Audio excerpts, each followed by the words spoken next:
Yan, so good afternoon again guys. So, walang katapusang solving. So ngayon, nasa ano na tayo? Third topic na tayo ng ating Calculus 3, which is the triple integral and spherical coordinates. Okay, so sa last or previous video natin, we talked about yung cylindrical coordinates. So ngayon, nasa spherical naman tayo, which is they are somehow related to each other, pero may iniba lang. Okay? So, dito, ganun pa rin, wala pa rin pagbabago sa ating process. Okay? So, sana government magbago na. Charot. Umuhugot. Charot lang. So, yun. Ganun pa rin. So, decipher the information given. Then, find the limits. Then, kayo na bahala mag-algebra. Or mag-evaluate. Okay? I know, kaya nyo naman yun. May, nanginginig naman yung ano ko. Video ko. So, yun, guys. So, without further ado, let's begin. So, anyway pala, if may queries kayo or like medyo mabilis or kung may tanong man kayo na basta, tanong kayo, DM nyo lang ako. If medyo kulang yung video, gusto nyo pa magpadagdag, magsabi lang kayo sa akin, okay? Gagawa akong video. And also, if I finished this early, I'll try to make a separate video for you guys to to illustrate or to show how to graph in three-dimensional plane. Okay? So anyway, let's start na. Okay? Decipher naman ang information. So, ayan. Okay, shout out daw kay shout out kay Maricar. Comment, chat ka sa akin. Maricar Sanchez. Okay, so good luck sa you girl ha, sa exam. Shout out to my friends. BFF rather. Anyway, yun na. So, decipher muna natin.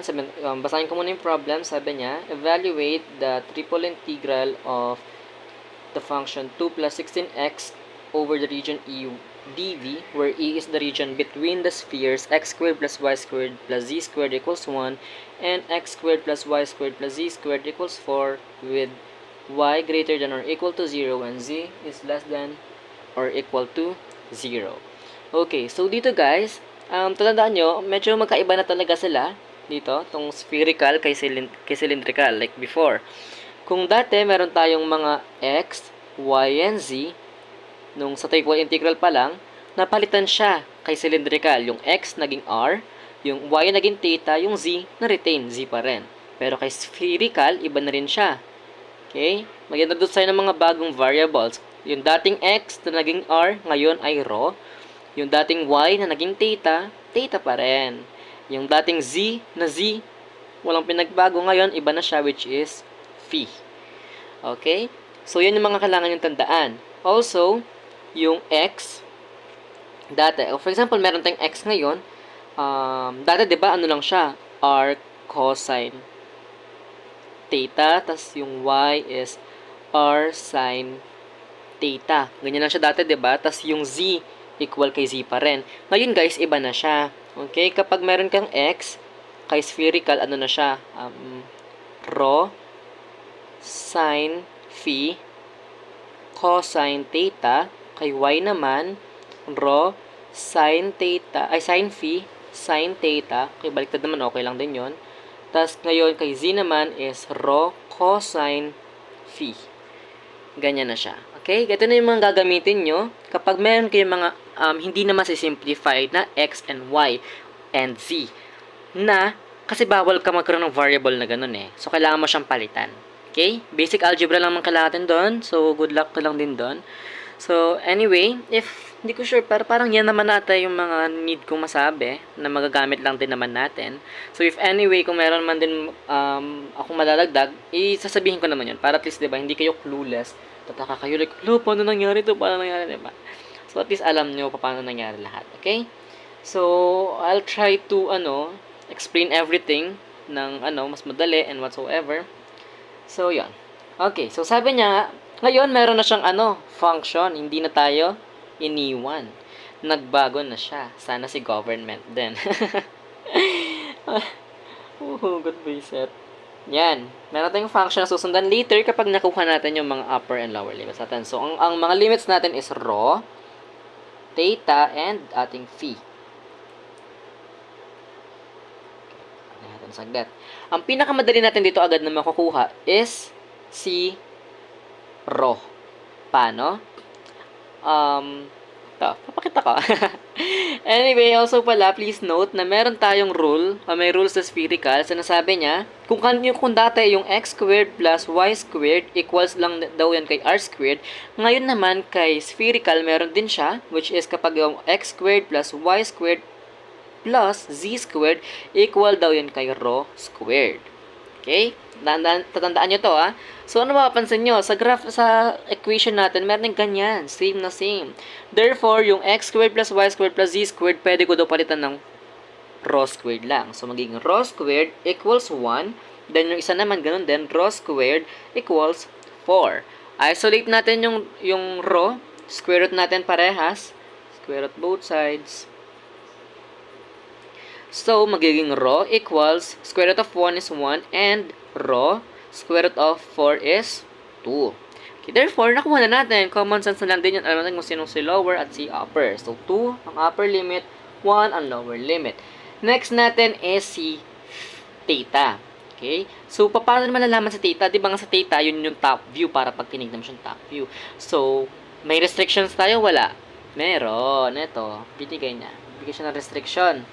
Yun ang naman yung hinahanap kasi sabi pa rin niya, between the spheres. So, para lang siyang bounded, pero hindi siya bounded Para siyang nasa gitna or nasa pagitan daw ng dalawang to. Yun yung hinahanap mo. Pero may restriction, eto yon. Sabi niya, y is greater than or equal to 0 and z is less than or equal to 0. So, para mas ma-visualize nyo siya, drawing tayo ng Cartesian coordinate plane. RCS. Yan. Ayan. Ito yung x, ito yung ating letter y. Yan. So, napapansin nyo, asan ba dyan yung kasasabi lang naman niya dyan? Wala naman siya binigay na kay x, di ba? Y lang siya. Sabi niya kay y, dapat daw si y ay positive. So, saan yung positive ng y? Eto. Itong line na yan. Yan yung positive ni y. So, kailangan ko daw kunin yung, yung magpa-positive lang daw si y. Okay, nagigets nyo ba yung sinasabi ko? Dapat positive lang siya. Bawal siya mag-negative. So, anong mapapansin nyo dun? Saan lang ba siya mag-negative? Kapag from dito to dito. Diyan siya mag-negative. So, hindi natin yan need. Ang need natin, eto lang. Ibig sabihin, upper half ang hinahanap niya. Dun kay theta. Okay? Kasi z naman to Wala yan. Hindi na papakailaman muna yan. Kasi x ang kailangan din. So, yan lang ang hinahanap natin. So, paano yan? So, ang mangyayari dyan, i-convert natin. Kasi to 0, tas 180 to, diba? Pero polar tayo, so dapat 0, para yan. Tas eto, pi. Tas nung pi over 2, 3 pi over 2. Okay? So, sabi niya, itong upper half lang. Yan, ito yon. So, saan siya nag-start? From 0 to 180. Guys, huwag kayong papalito kasi kapag nag-graph tayo lagi, dapat from starting point, yung 0, tapos counterclockwise ang punta hanggang finish line. Finish line ang tamang ituturn point. For example kasi, di ba, ito lang yung finish line. Race finish line. Ito yung start. Sa starting point ka, hanggang dun lang. Huwag kang bida-bida na sobra ka pa dun. Okay? Hanggang finish line lang Ito yung ending point mo So, kung ang sinabi niya, ang finish line mo daw dapat hanggang positive lang daw ng y. Ito na yung pinakalas mong positive ng y. Kumbaga, ito yung finish line. Huwag kang sosobra na dun. Huwag ka dyan pupunta. Kasi ito, negative na yan. Kumbaga, i-treat mo ito as impyerno. Ikaw, gusto mo rin mapunta sa impyerno. Hindi, diba? So, ganun siya. Hanggang finish line lang. So, ito yung starting point ko. Iikot hanggang doon lang. Therefore, anong limits natin kay theta? It's from 0 to pi. Tama. Next natin kay phi. Kay phi, same pa rin din naman siya ng concept. Kaso kasi si phi, nasa 3D to, diba? 3-dimensional siya. So, para hindi tayo malito din tignan, pwede natin siyang i-graph wherein ipapalit natin siya kay para magsisilbi silang x and y. Okay? So, dito, graph pa rin tayo. Kasi, malilito tayo. For example, ito, di ba? Ito yung z positive. Yan yung ano. Kasi etong part na to, from here to here to here, yan yung octant 1 natin, first octant. So, positive tong x, to positive yung y. Ito yung z negative mo, ito yung y negative, ito yung x negative. Ang sinasabi niya dito, dapat daw, negative daw ang ating z. So, saan yun? Asa baba lang siya. Okay, kaso may restrictions din dun. May restrictions din dun na, ang sinabi niya, y is greater than or equal to 0. So, di ba medyo, ano siya, medyo, tawag doon, nakakalito rin siya kapag ito natin. So, pwede naman natin siyang i-convert agad. Or i-convert na lang natin siya into xy plane. Okay? So, dito, sabi niya, for example, pwede siya i-convert sa xy plane. Paano yon? Yung z, di ba kasi x, y, z. Yung z nun, kapag tinanggal ko yung x, si z ang papalit. So, parang x is equals to z. Kapag gagamitin ko yung xy plane, kapag y pa rin, syempre. Walang pagbabago yan. Pero, kunwari, xz plane, si x pa rin, siya pa rin, yung y ko nun magiging z. Ganun siya, okay? Anyway, so graph natin siya sa Cartesian plane pa rin, RCS. So, ito yon. So, yung y nga natin, siya pa rin, tas si z. Ngayon, gagamitin na natin tong rules itong buong to. Sabi daw niya is dapat nasa positive daw ng y, tapos negative daw. Hanggang negative lang daw yung yung ating ikot, rotation. Paano yon? So, sino ba mauuna? Ito alin sa mga ito mauna? Ito or ito? Kasi ito y din to eh. 'Di ba? Pero isa pa rin sa Q din natin, hindi natin need ngayon negative ng y kasi positive lang. So automatic dito lang 'yan iikot. Tsaka sabi nga rin niya, yung z ko daw negative. So ito lang naman din yung negative ko. 'Di ba? Kumbaga parang ito yung starting point ko, or sige na nga para ito yung 0, starting point. Ang binigay lang niya sa atin is yung z daw is greater than or equal to 0. Pag dito ako nag-start, hindi ko nasunod yung rule niya kasi positive to. To z din to, pero positive ito yung negative. Positive to. Hindi daw tayo dapat mag-negative. Ay, magpa-positive ng z. Dapat negative. So, saan yung starting nun? Dito. Sa mismong axis. Ito, dapat dito tayo mag-start. Tapos sinabi pa niya, y is dapat positive. Kasama yung 0. Dito yon. Kasi di ba ito yung 0 din ng x ng z ko? Oh, ito yon. So, hanggang doon lang daw sa negative. Okay? Bakit? Kasi ito, kung tutuusin guys, di ba? Negative din naman to. Negative pa rin to ng z. Ito. Kasi negative pa to, di ba? Kaso nga, anong sinabi? Y is greater than or equal to 0. Ito lang yun. Kumbaga, ito lang dapat yun yung kay y, oh. Ganyan lang yung kay y. Tulad nito, oh. Ito lang yung kay y, di ba? Oh, hindi na natin to pwedeng puntakan kasi ito, papunta na to sa negative. Di ba? So, nagigats nyo, papunta na siyang negatives. Therefore, hindi na natin yung need. So, dito, para lang siyang, buong quadrant 2 lang ang kailangan natin. O, ano bang angle yon? Ito, pi over 2, ito, pi. So, sino mauuna? Starting point natin. Ito yung starting point kasi counterclockwise. Kung dito papunta doon, therefore, ang lower, ito, ang upper, ito. Upper limit is pi. Lower limit is pi over 2. Then, set up na natin ang ating working integral. So, also pala guys, ito pa pala, kalimutan ko rin, yung dv natin, kasi may dv doon, di ba? Ang dv natin dito niya, equal na siya niyan kay rho squared sine phi d rho d theta d phi. Ay, baliktad ata. Wait lang. Oo, baliktad, sorry. D phi pala. D phi, tas d theta. Theta pala yung huli ko. Ganyan siya. Okay? So, kung theta yung huli, ito yon, yung integral din ng huli. Alin ba yon? Ito yon. So, dapat, this is from 0 to pi. Ang next natin is si d phi. So, ang phi natin, ito yon.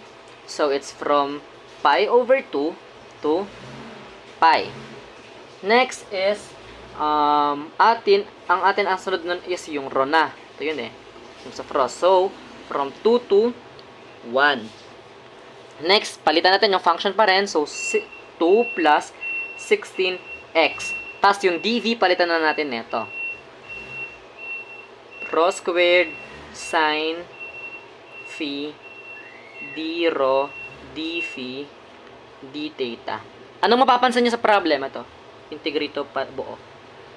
Papansin nyo, merong variable x. Anong sinabi natin sa variable x? Bawal yan. Parang si Janisha ba yun?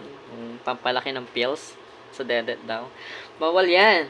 So, ano pwede natin gawin? Ito, papasok na natin to. Di pa napalitan natin kanina, diba? So, kung yung x ko daw, pwede ko lang daw palitan ng rho sin phi cos theta. So, palitan na natin siya kabod. So, ganun pa rin. Working integral, pi over 0 to pi. Pi over 2 to pi. 1 to 2. Tapos, 2 plus, pag-multiply natin agad para mabilis, 16 times rho sin phi cos theta. Ano bang multiplication nito? Same lang, pag didikit ko lang, kasi multiply yan, kasi multiplied naman, so distributed na agad yan sa lahat. So, 2 plus 16 rho sin phi cos theta. Tapos yun pa rin, rho squared sin phi d phi d rho d phi d theta. Yan ay working at ang ating working integral. Medyo nakakaano sa sulat kasi nagdikit-dikit na wala akong space. Yan. Tapos dapat same answer tayo na makukuha na 14 bakit pi na ako. 14 over 3 pi. Okay? Ganyan. Dapat yan ang ating makukuha. Same answer. So, I hope nag-gets nyo siya. So, medyo ma-process lang siya, matrabaho, convert. And guys, yung algebra talaga, kapag nagkamali na kayo ng isang substitution, isang rule lang ng algebra ang nalabag nyo, mali na agad makuha ng sagot. So, please be careful. Even I, nagkakamali rin ako doon. So, sana, di ako malito during the exam. Okay? So, yan. That's it.